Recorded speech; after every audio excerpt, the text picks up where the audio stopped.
ખાતે ટ્રાન્સજેન્ડર સમુદાયનો ઉગ્ર વિરોધ એમેન્ડમેન્ટ બિલ 2026 ને મૂળભૂત અધિકારોનું હનન ગણાવ્યું।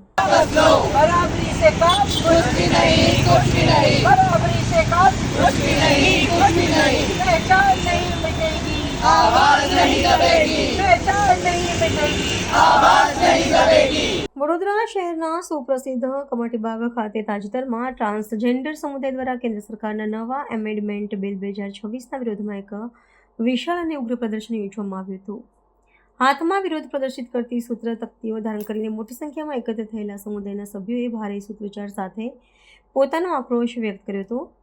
પ્રદર્શનકારીઓએ ગંભીર આક્ષેપ કર્યો છે કે સરકાર દ્વારા રજૂ કરવામાં આવેલા નવો કાયદો તેમના બંધારણીય મૂળભૂત અધિકારો અને માનવીય ગરિમાનું સીધું હનન કરે છે। આ વિરોધનું મુખ્ય કારણ નવા બિલમાં લિંગ ઓળખ પ્રમાણપત્ર મેળવવા માટે ફરજિયાત બનાવવામાં આવેલી તબીબી સમિતિની રચના છે।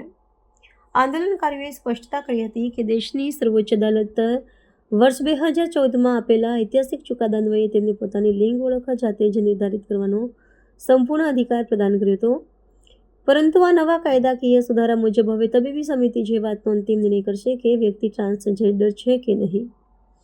સમુદાય દ્વારા ઓળખ પ્રસ્થાપિત કરવાની આ નવી વહીવટી પ્રક્રિયાને અત્યંત અપમાનજનક અને સંવેદનહીન ગણવામાં આવી રહી છે।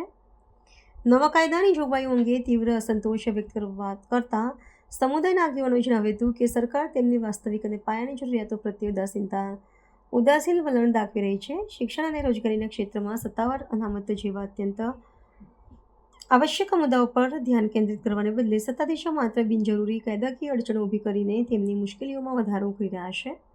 પોતાના અસ્તિત્વ અને અધિકારોની રક્ષા માટે સમુદાયે કાયદાના છેવડા સુધી વિરોધ નોંધવામાં દૃઢ નિર્ધાર વ્યક્ત કર્યો છે।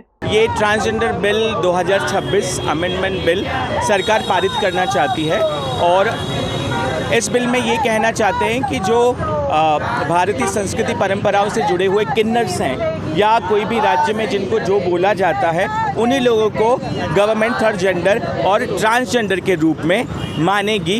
बाकी जो दूसरे लोग हैं, चाहे वो ट्रांस वुमेन हो या ट्रांस मैन हो, जो फील करते हैं कि वो विमेन हैं, क्योंकि जेंडर और सेक्स दोनों एक अलग अलग चीज़ें हैं।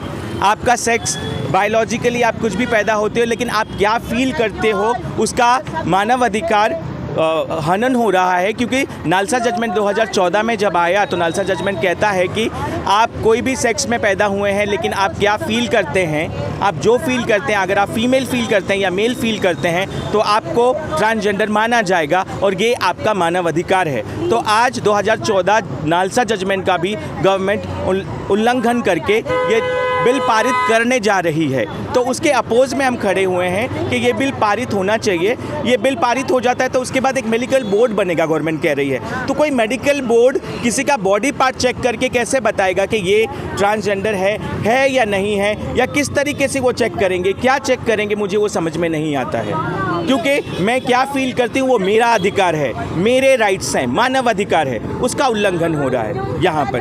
और ये गवर्नमेंट क्यों बात नहीं करती है कि ट्रांसजेंडरों को जॉब मिले, ट्रांसजेंडरों को हेल्थ के बारे में बात की जाए, दूसरे सेक्टर्स में बात की जाए, शिक्षा के बारे में बात की जाए, और हमको मानवाधिकार से ही हटाया जा रहा है, हमारे अधिकारों को ही तोड़ा जा रहा है। आप 2014 के बाद देखिए भारत में जब नालसा जजमेंट आया उसके बाद कितने ट्रांसजेंडर्स डॉक्टर बने, कितने ट्रांसजेंडर्स IAS कैटेगरी में आए। पुलिस डिपार्टमेंट में छत्तीसगढ़ में, आंध्र प्रदेश में काफ़ी जगहों पे वो काम कर रहे हैं। काफ़ी इतनी एमिनेंस कंपनियां उन्होंने इन्वेस्ट किया इंडिया में, और एमिनेंस कंपनियों में भी हमारे ट्रांसजेंडर लोग काम कर रहे हैं। आज उनको जॉब से निकाल दिया जाएगा, कल भी उनको जॉब से निकाल दिया जाएगा। तो आप हमको जॉब से निकाल दे के एक किन्नर परंपरा के साथ जुड़कर वही हमको करना चाहिए।